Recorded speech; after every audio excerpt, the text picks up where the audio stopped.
PANI, in partnership with HUF, is implementing on the ground in Eastern Uttar Pradesh. That's a change of a phenomenal order. So I think PANI has been from inception been very deeply rooted in the social fabric. Is essential to drive meaningful change when it comes to water security. When I say adequate water, it means the right time, right place. Why is water security in agriculture such a critical issue for India right now? 80 to 85% of all fresh water requirements or usage is in agriculture. Do you think this is particularly central to a state like Uttar Pradesh? State like Uttar Pradesh, we think this is the land where all the big rivers of India flow through. The Ganga, Yamuna, all the other tributaries. And how is it changing the way communities think and act with respect to water? Water is what we fundamentally talk about. It's not only about water, because it needs to be a whole package of practices that you need to do. HUF has very clearly focused on the introduction of behavioral science into the space of agricultural water security. The three pillars that HUF works on are very, very simple. The first pillar is simply know more. The second pillar is save more. And the third one is use less.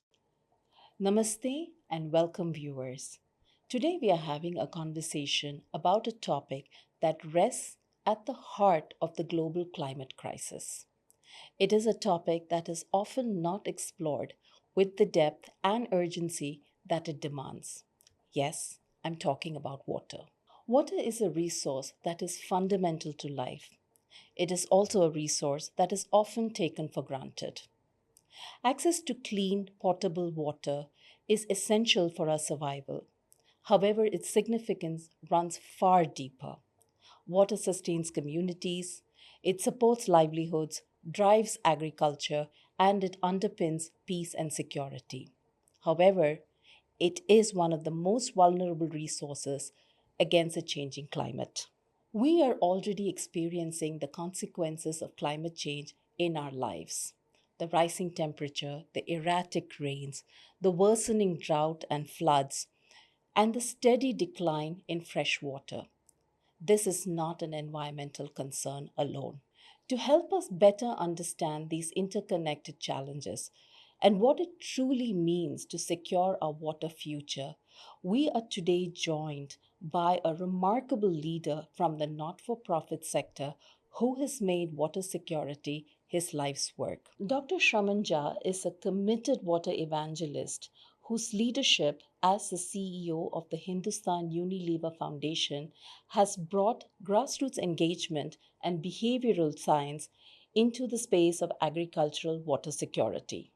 He firmly believes that meaningful change unfolds when communities and the systems that support them begin to think and act differently about water. What makes Dr. Jha's journey compelling is his career transition.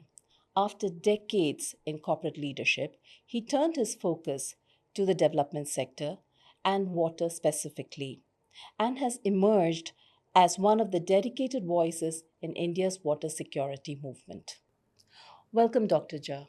On behalf of the entire team at PANI, the People's Action for National Integration, we welcome you. It is truly an honor and a privilege to have you participate in this very important conversation with us. Pleasure is entirely mine. So, Dr. Jha, you've had a very long and distinguished career as a corporate leader.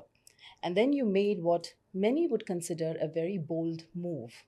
You've refocused onto the development sector and more specifically on water.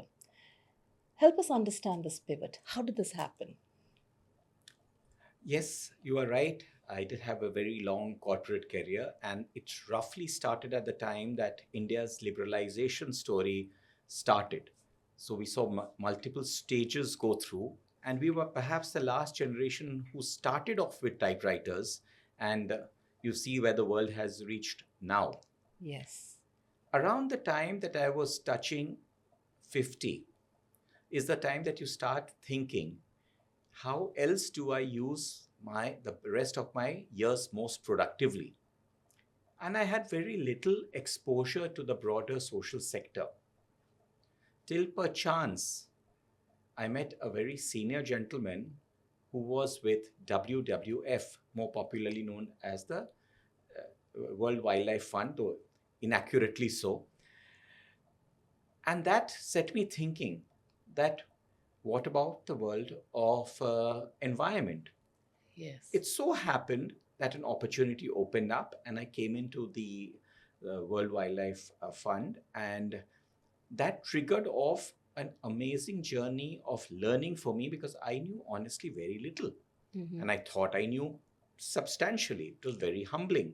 Right. But I also realized that those in the development sector knew a lot about these issues, but outside their world, it was not so well known. So I Right. took up the task of talking about it, so to build a wider awareness. And that is how I got involved with the world of nature, world of environment. And since I came from the corporate sector, I used a lot of my old networks asking people to lend their voice towards these causes. Okay. And so that connected me back in a strange way to the corporate world. And that is how, when Hindustan Unilever, which is where I started my career as a 22-year-old, when they had the need for somebody to head their foundation, Mm-hmm. that I was reached out to. And Mm-hmm. since it was in the same spectrum, very focused Mm-hmm. on the area of water security, that I moved in here. Very interesting. So I'm very curious. How has your personal narrative around water evolved over the years? Would you care to share that? Sure.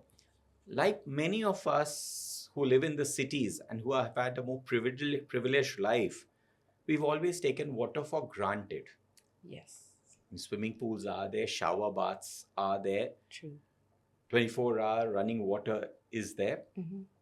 Yes, those who have lived in the 80s would remember in a city like Delhi, you had to take your buckets up even in middle class homes, but that era Right. seemed to have gone past. I had not realized how very critical the issue around water security was and how less understood it is, and therefore it's not in the discourse at all. Mm-hmm.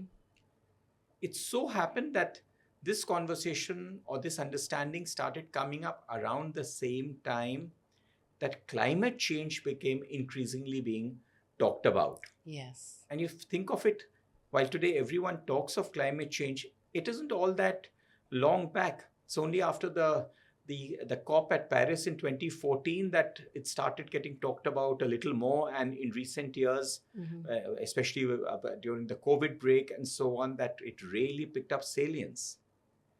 And what connects the two?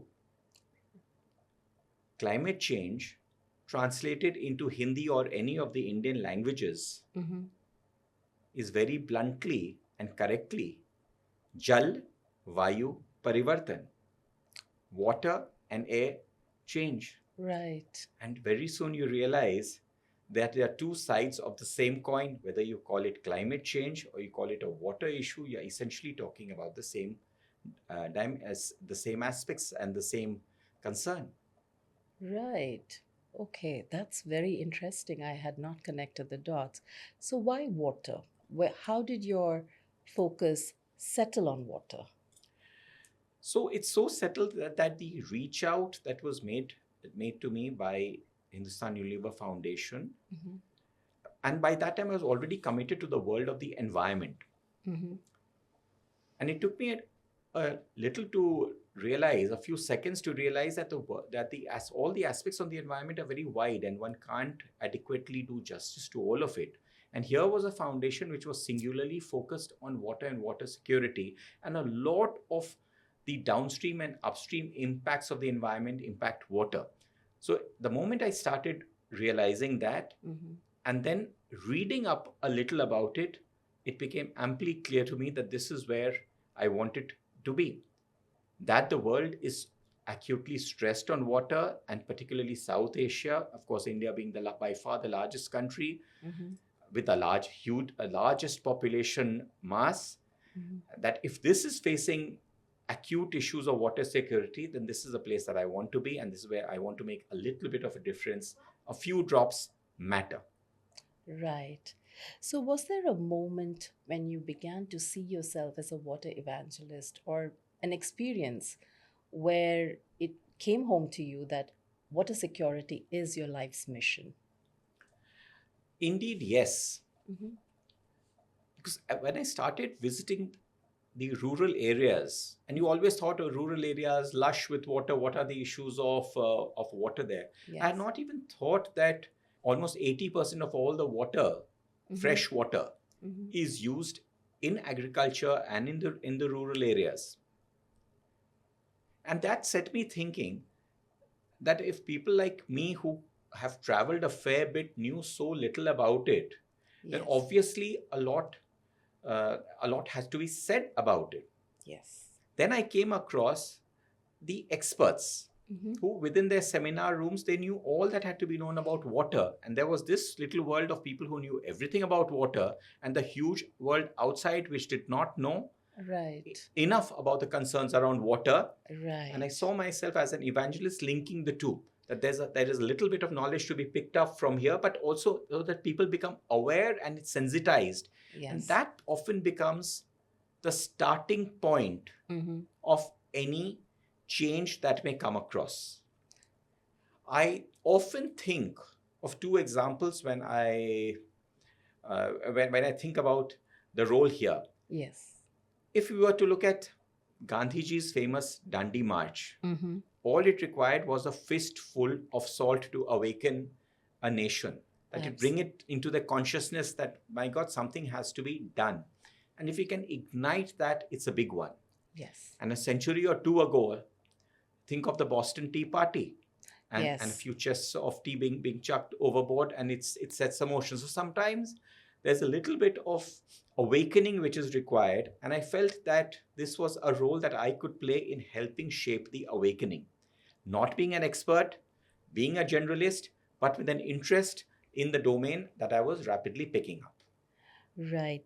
So, why do you believe purpose led evangelism is essential to drive meaningful change when it comes to water security?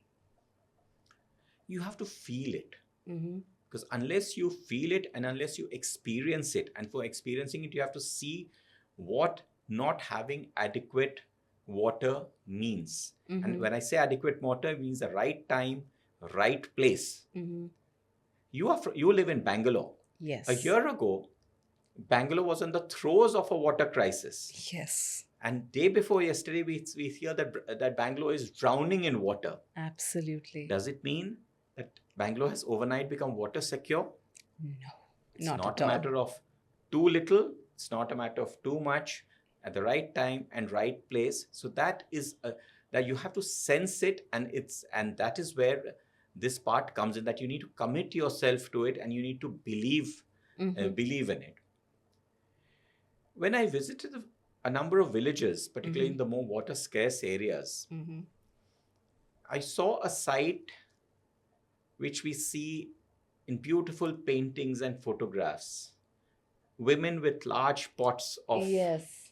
water Yeah. walking miles. I tried lifting one myself. It's difficult. The thing which hit me is, did we see a man with a pot of water on his head? And that opened up different other dimensions. So I did realize that starting with water, there was a whole revolution that was waiting to happen. And that is what we can help support, and that will make this a much better society for all of us to live in. Right. That's very fascinating. As you speak, your personal commitment to water security comes across as being very deeply held. And what I find utterly remarkable is how your purpose intersects with the Hindustan Unilever Foundation's mission of water security. How has this intersection of individual purpose and organizational mission translated into sustainable action and impact on the ground? So I think my individual purpose has been influenced by the choice of my employer, because otherwise I would not have either gone so deep or wide into understanding the issues around water. Right. And that has been a point of awakening for me. Mm-hmm. But when you are doing what you start believing in, where you believe that yes, all is not lost, changes can be made, and some of these changes you have a clear role to play, Mm-hmm. to get the right set of stakeholders together and aligned towards obviously such a big mission. And it's of course being done on very large scale by the government. The Prime Minister himself speaks about it very actively. But here was a point where you could get corporates and others aligned to the broader thought, carry an understanding of the villages into the boardrooms, and some of the boardroom mission back into the villages. So I could see that it could satisfy all the cravings in me. Mm-hmm. One of my professional training of nearly 3 decades in the corporate sector, Mm-hmm. plus what my heart was telling me is the place to work, which is in the villages and in this domain. And water connects with so many things. Even if you were to just list out all the SDGs, Right. while they may sound very different, 1 to 17, almost every one of them has a direct commitment to water. Yes. You referenced water and water security in the rural context a couple of times so far. From your perspective, why is water security in agriculture such a critical issue for India right now? 2 reasons. Mm-hmm. One of which is the sheer quantum Mm-hmm. of water. Estimates vary between 80 to 85% of all fresh water requirements or usage is in agriculture. A subtext of that is much of Indian agriculture practices are water inefficient. That per Right. kg of or per ton of crop or the kind of crops we grow, we use a lot more water than are the best practices across the world. Right. Which means you have a scarce resource which you are not using efficiently. The other aspect is, where is that water coming from? And it's very nice to think that it's coming from the rivers, or it's coming from the lakes, or it's coming from the monsoons. And a century back, a famous economist said, look, India's economy is a gamble on the monsoons. Yes. But the reality today is that with the advancement of technology, most of the water that is being used is being pumped up from inside the earth. It's all groundwater. Earlier, if you had oxen carts going round and round and pulling up water, you probably pulled it from 20 feet or 30 feet. Today, you have more and more powerful machines, and there are different forms of energy. You are going deeper and deeper. Groundwater was always a kind of a reserve that you use it when you really need it. Yes. It's like selling off the family silver in times of real distress. But if you're using it in normal times, what will you do if you have 3 years of the monsoon failing in India? True. So this has been the other big area of concern. And when I see this in the villages, and we speak to some of the older people in the village, and they say, look, this is how easy water used to be for us, and this is now how deep we have to go. And they realize it. Right. They realize it. That while water comes now at the flick of a switch, it's going to be deeper and deeper. So the form of water as important, or the source of water is as important as the quantum of water, and these two come together in the rural agricultural side. Right. Do you think this is particularly central to a state like Uttar Pradesh? When we think of a state like Uttar Pradesh, we think this is the land where all the big rivers of India flow through. The Ganga, Yamuna, all the other tributaries. Who would ever think that a state like Uttar Pradesh is extracting groundwater for its agriculture? True. It's almost counterintuitive. Yes. But that is what the reality is. So when you look at lands which are in the famous doabs are between 2 big rivers, whether it's between Ganga, Jamuna, or the other rivers, when you have 2 big rivers hemming you in, and yet you are extracting and drawing a deep water from the soil, and it's going down. It really hits hard, doesn't it? Yes, it does. It absolutely does. Right. So HUF has a very close and collaborative partnership with PANI and is working together to address this challenge in Eastern Uttar Pradesh. Could you help us or our listeners understand how this partnership is creating impact on the ground and why this work matters, not just from the context of UP, but from the context of the larger Indian water security landscape. There's a lot that I have personally learned from the institution called PANI. Mm-hmm.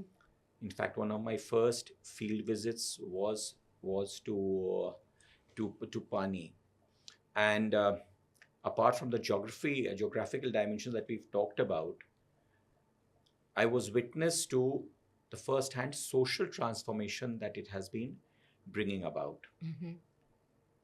When I first went, and they work in some of the really aspirational districts,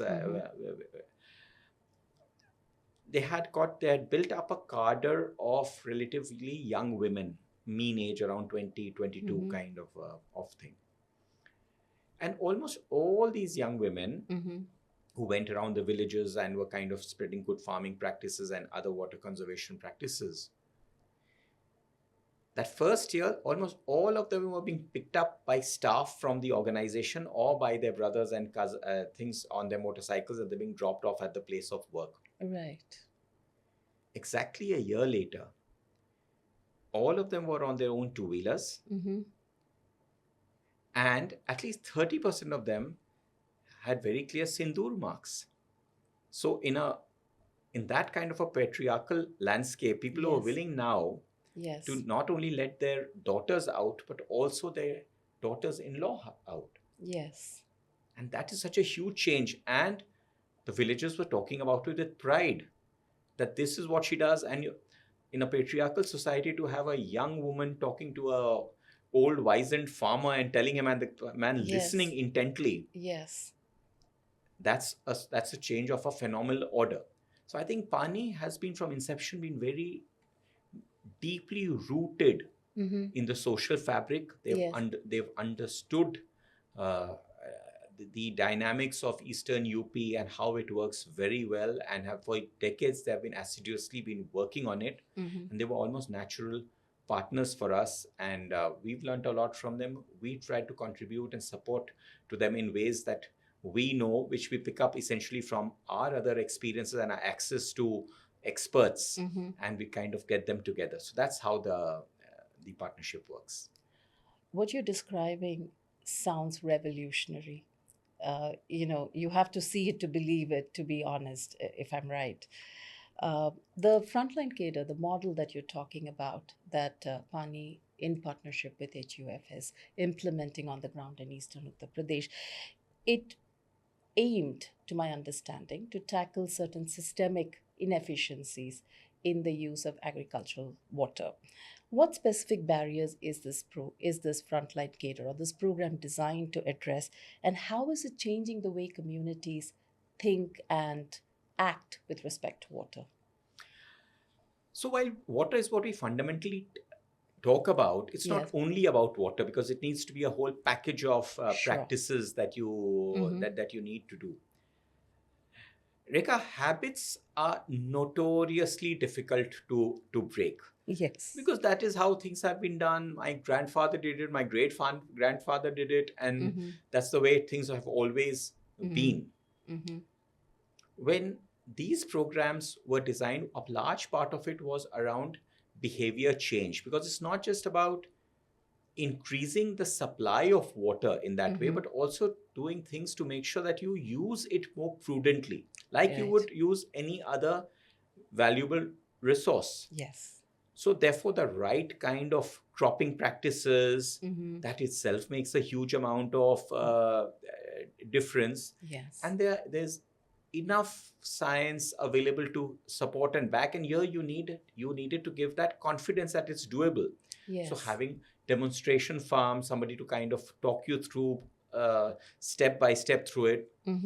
And very important element of this was providing and facilitating a market linkage. Because at the end of the day, any program support will end at a period of time. Yes. It's like a third wheel of a bicycle. At some stage you take it off. And the moment you take it off, if those practices have worked and everyone is better off, at the end of the day, you can preach about water. But what will make sure it sustains is the hard economics. is everyone better off Yes. at the end of it or not? So Right. the way these programs have been designed, many of these cadres, they transition to become micro entrepreneurs. They advisory services. They kind of have they sell inputs of the Mhm. type that they have talked about, and Mhm. that's a journey which can continue for perpetuity. So that's how we look at it. That's a very powerful way to frame how change is unfolding. Uh, Pani, I mean, HUF has very clearly focused on the introduction of behavioral science into the space of agricultural water security. Can you walk us through this process of how this was introduced and what are some of the real world changes that you have seen? The three pillars that HUF works on are very, very simple. They're absurdly simple. Mm-hmm. The first pillar is simply know more. Mm-hmm. Know more. That you know enough about the issue, about water. Do you know about it? Do you measure it? Do you have Mm-hmm. a sense of it? That becomes the first pillar. So Mm-hmm. once you know about it, you realize it's a valuable commodity. So you will also want to Mm-hmm. save. That's the second pillar, is save more. That Right. can be. And the third one is use less, Mm-hmm. similar to what you would do with any financial income. Once you understand the financial situation, you would Right. intuitively want to save more, you want to use less, you want to build up your corpus and use it prudently. Our overall approach is has fits into this fairly simple and straightforward philosophy. Right. The advantage that we've had is that over the last 15 years, we worked in different parts of the country, in different with different communities, Mm-hmm. in differing water security scenarios. So that's a lot of little bits of learning picked across, which we can help cross pollinate where as and where it is relevant. Mm-hmm. So that's something that we've been able to do very, very effectively. We've maintained the continuity of purpose. We've stayed single-minded Mm-hmm. on water security. We think it's a huge ask, and especially in the last 4 or 5 years, with the Prime Minister taking this up directly at a national level, talking about it, I think it's come to everyone's top of everyone's mind, Yes. and very topically, since the suspension of the Indus Waters Treaty, which everyone's read about in the newspapers, and the kind of Yes. the issue and concerns around water become obvious to anyone and everyone. So they all link together. Right. Uh, so, is there a behavioral model that has inspired the three pillars that HUF is currently using as a foundation for introducing behavioral science into its programs on the ground? So there are different models, not Hmm. just one. Okay. And it's not that only HUF is the source of Right. any wisdom on this. We also collate from experts, we learn from experts. Yes. Interestingly, uh, a few months back, we had a convening Hmm. of funders who are all working in the similar space of trying to induce behavioral change around water use practices. Mm. So, because at the end of the day, the joy of working in the social sector is that there is no competition. Right. Everyone is a collaborator. We are all here Absolutely. for the social good. So we try to pick up, so as in any other thing, we try to look up what are the triggers and barriers, what triggers a certain kind of a behavior, what Yes. and what is a barrier to a particular kind of change. Right. And we avoid theorizing. We try Mm-hmm. to think it through, bring it down. So at the Mm-hmm. end of the day, if you're a farmer, what do you want? You want your field to give you more income. At the Right. end of the day, all the higher order needs around water are fine, but if my farmer, if my neighbor is earning twice as I am doing, it will not work. So you have to distill it down, and those are the kind of changes that we try to link it to, keep it very practical, very pragmatic. Mm-hmm. In most cases, and probably I think it was pointed out in the economic survey of 2017, Mm-hmm. and I think it's probably the best kept secret of Indian agriculture, that the farmer in India is a woman. Yes. Because with the kind of urban migration, men have moved to cities and so on. So most, with rare exceptions, and of course there will always be exceptions, but women have Mm-hmm. a very large role to play, and we found them very receptive Mm-hmm. to, to getting to the roots of it, to the basic of it. So we spent a lot of time in trying to get their inputs, their knowledge, and then passing it around, circulating it, and celebrating them. Because Right. so many of them, and they like talking about the changes that they have brought about, and Yes. that also carries the conviction for everyone else around that, wow, if they can do it, so So can we. can So we. can we. I'll give you an example of with another partner of HU when we were working in the Chota Nagpur plateau, which you Mhm. realize is all a little hilly. And something which all of us would have studied in geography in Mhm. school and had long forgotten about it suddenly came to life. Mhm. Topographical maps. Right. And here you have these women in the villages with their local topographical maps, because the entire principle of water is that it can only flow downwards. It's not going to flow upwards. And therefore, what kind of intervention at what kind of place would make the difference? These were all learning. And here they are putting it into practice. What we thought was a theoretical thing, we had to pass examinations in our school days and it's over and done with. Here it Mhm. was all alive and all in action. So, as you speak, what occurs to me is the connection between the frontline cadre uh, of agricultural professionals who are trained by the program and the fact that women play a very significant role in agriculture in India. What role has the frontline cadre played in shifting these deeply embedded beliefs and behaviors around agricultural water, the use of Oh, agricultural huge. I water? think they have shouldered the entire load. Mm-hmm. Remember, they live in the villages. They are the Yes. permanent inhabitants. Mm-hmm. They can be accessed, they are known, and they are extremely savvy technologically. And I Mm-hmm. think thanks to the COVID time, all of them are with their smartphones, and they have their own WhatsApp groups. And Right. so there's a huge spread of knowledge. But the important aspect is accessibility, so Yes. that the farmers can access their knowledge, their wisdom. They can check back if they need to check back on any additional Mm-hmm. dimensions and wisdom. Mm-hmm. They are part of that community. They are trusted. Mm-hmm. So all of these come together, and finally the proof of the pudding is in the eating. So if you see one cropping season has gone and wow, it has made a difference, or it has made a life easier for me, Right. why not? Right. And then that spurs them on to the next stage, and the stage after that.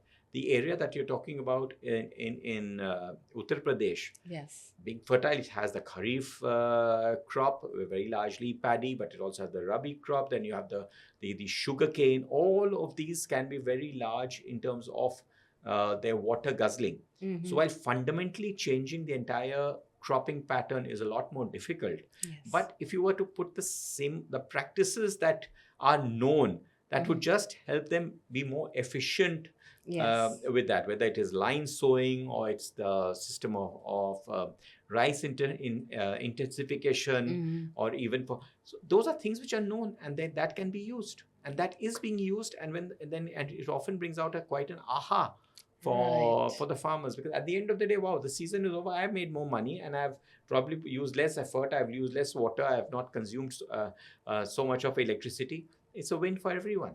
Absolutely. Behavior change, as you mentioned earlier in the conversation, is not easy and it's not easy to sustain. How does the program support these young women, the frontline cadre, in leading that change at the grassroots?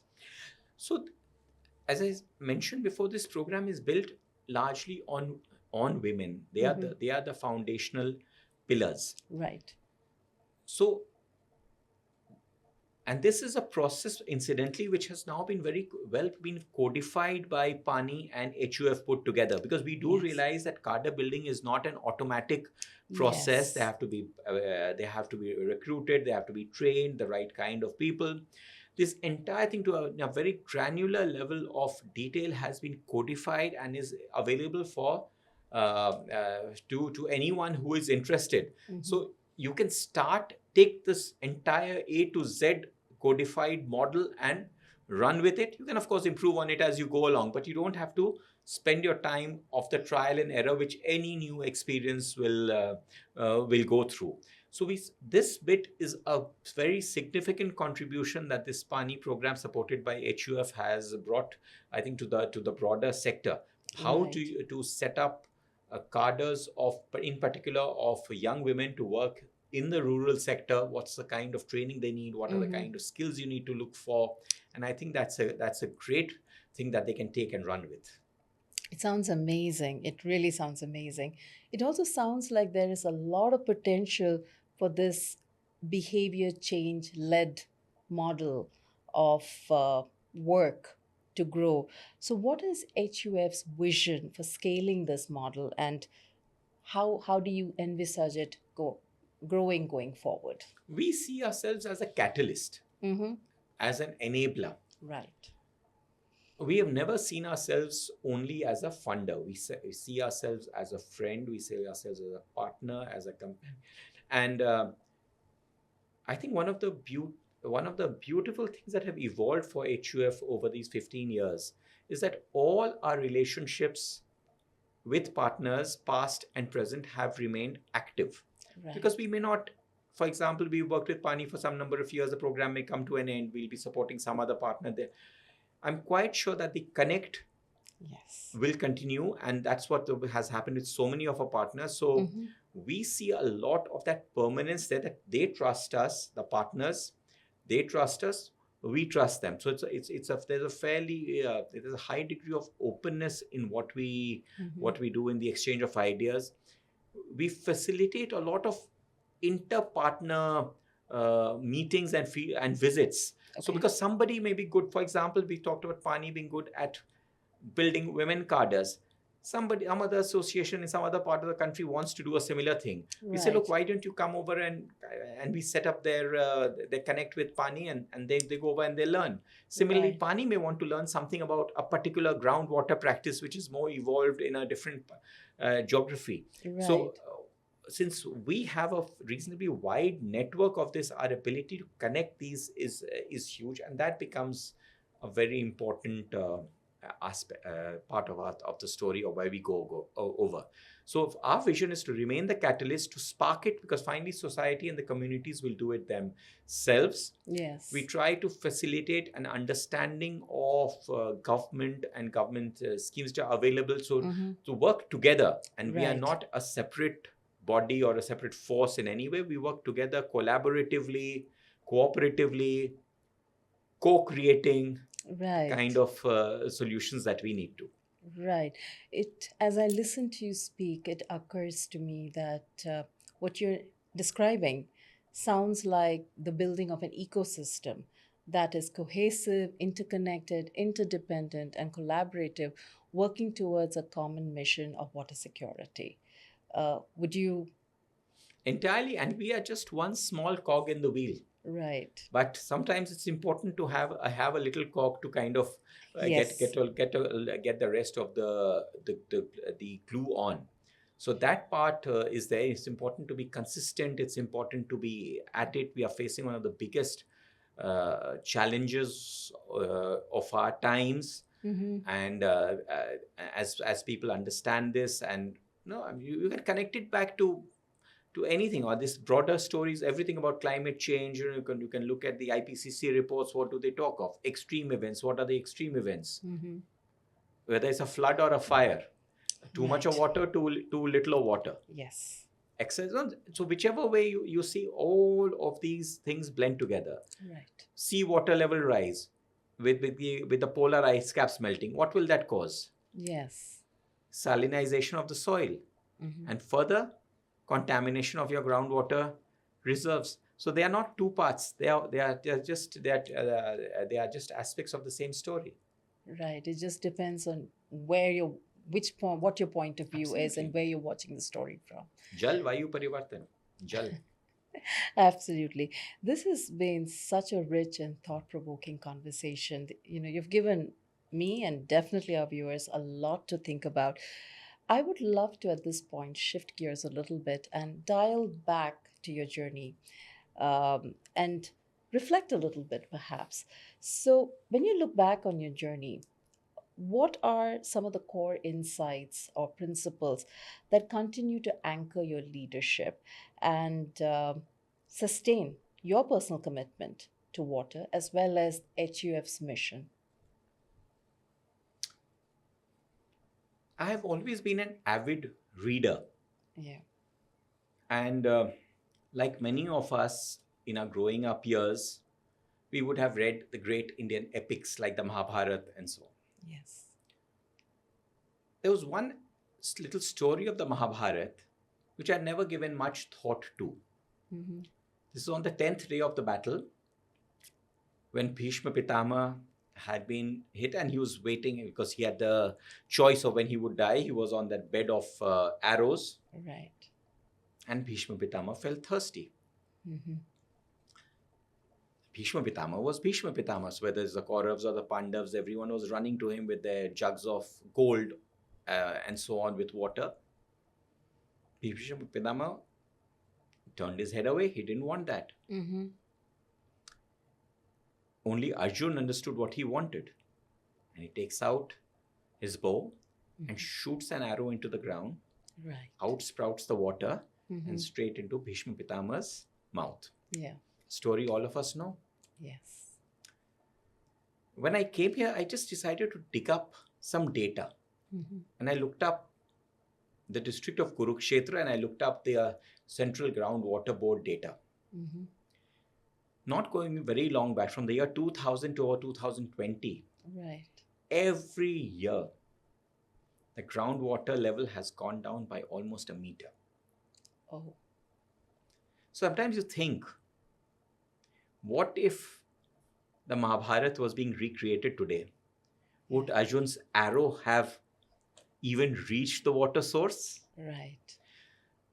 Beliefs like this, they start connecting to you Right. years later when you start working in it. That's why this story Comes back. comes back. Right. So we have to reflect it in what we sense, what we believe. And while we think of it and we breathe it day in, day out, Mm-hmm. to expect that everyone does it is not fair.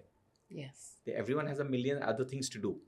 So we have to find ways of reaching them in ways that they can connect to, they can relate to.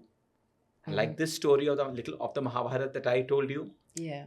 So that it hits your soul, because that is the soul of where changes will come from. You have to start feeling in that it is needed. It impacts me. We are, at the end of the day, human beings. We are selfish creatures. Right. So if we realize that, look, it's not all that far away. It may impact you. It will impact you. And there's some of those are great certainties. So this is how I bring this this personal story and this passion back in whichever way. Right. And I don't know much about. I'm not a hydrologist. I'm not an agricultural scientist. But I meet with a lot of them because that's when I learn and I understand and I can ask my most innocent questions, which I can then take it and interpret it for a much wider audience. Right. Okay, that's very interesting. So, when you look ahead, what gives you hope about India's path to building water security? I see the tide turning. Mm-hmm. I've already mentioned it twice, but I see a tremendous amount of top level commitment from the Prime Minister himself, who speaks about it very frequently. Mm-hmm. And water is the number one priority of our times. Mm-hmm. So at that level, it is there. The second bit is I can see people realize that this is nearer than they may ever have visualized. Mm-hmm. And when we speak to them, I sense a lot more sensitiveness about it. Mm-hmm. When I go to the villages, when the elders talk about, earlier it used to be right here, or the pond used to be right full, and you have the younger farmers, not too many male, but a lot of the women.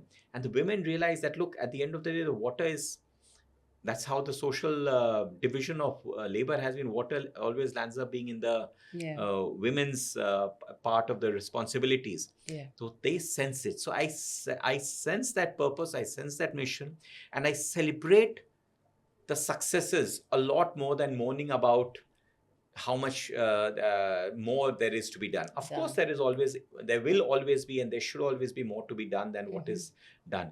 But I look forward, and these powerhouses, these wonderful people that I meet in the villages, many of them women who have brought about and sparked that degree of change. I honor them, I celebrate them, I learn from them, and that keeps me going. Wonderful. On the flip side, what keeps you up at night when you think about India's water security in the future? Giving up that the battle is lost. Right.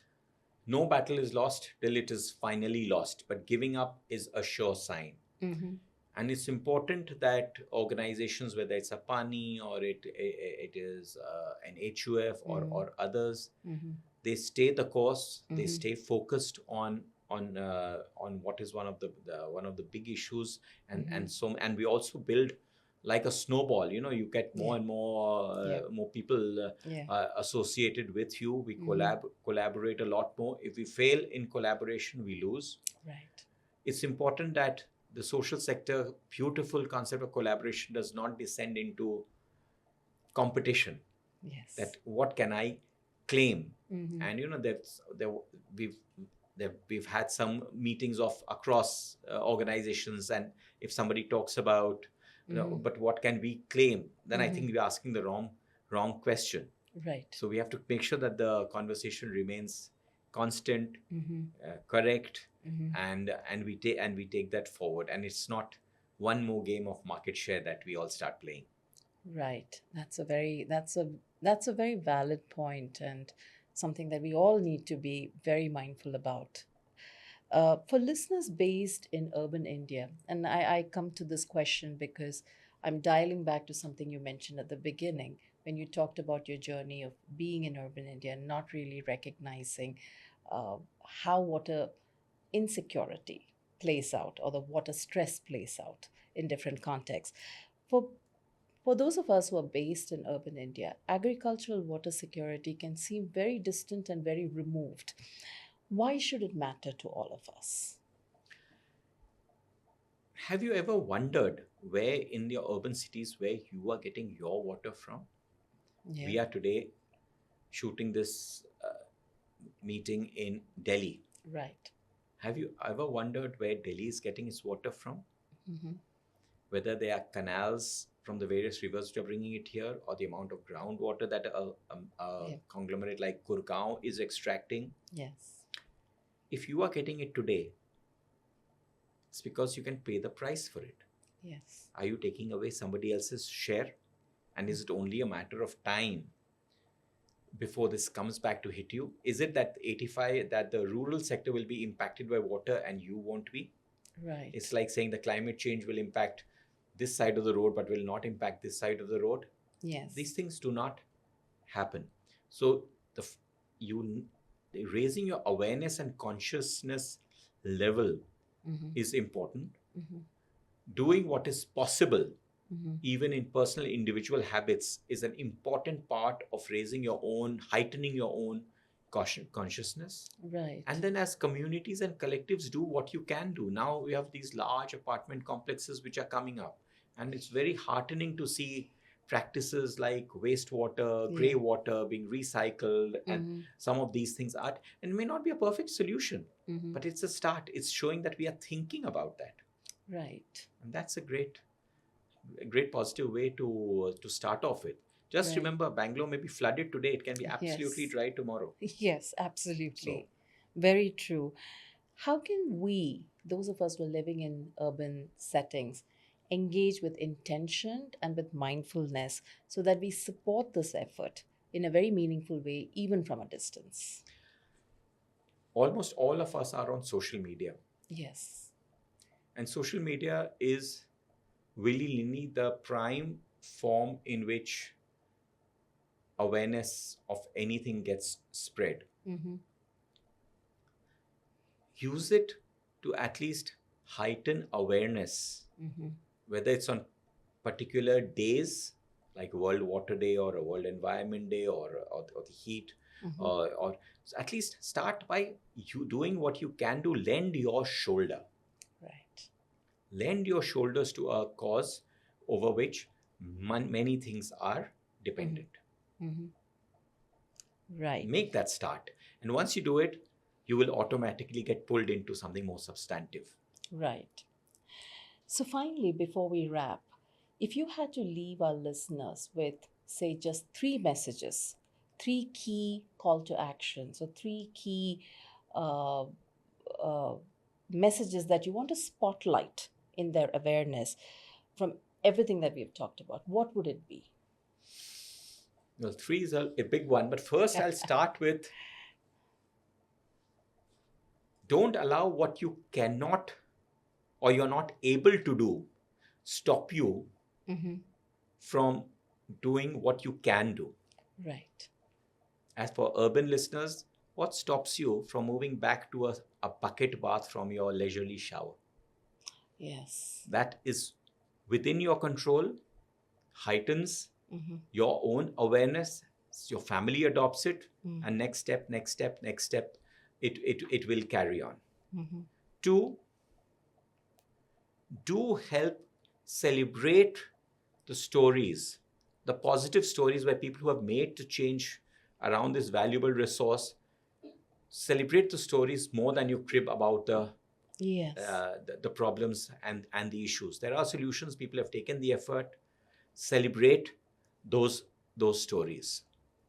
And third is beyond your own individual household. See within your own well-educated communities what can you do collectively, even within your urban domain. And Right. certainly, if possible, travel out, Mm-hmm. visit a couple of real villages, talk to real people, talk to them what their entire year is like, what agricultural seasons means, Mm-hmm. what a failed monsoon Yes. means. Sense it.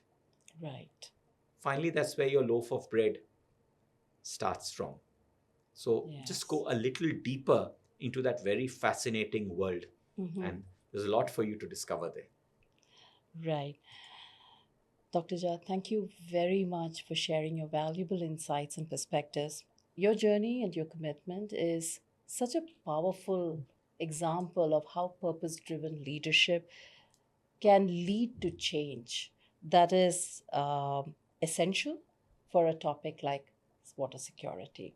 On behalf of the people of PANI, the People's Action for National Integration, I thank you very much. Once again, please let me share how much of an honor and privilege it has been to have you participate in this conversation with us today. Thank you so much, Rekha. And we have miles to go before we sleep. All of us. We have miles to go before we sleep and before we make a water secure India. Thank you. Thank you. Today's conversation underscores that water security is not a sectoral concern. It is a personal, national, and global imperative, one that demands behavioral change, collaboration, and sustained engagement across different levels in society. Whether you're working in the field or living in the city, we each have a role to play in shaping a resilient and sustainable future.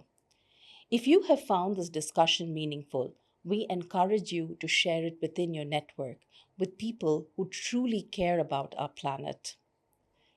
Thank you for listening. Namaste.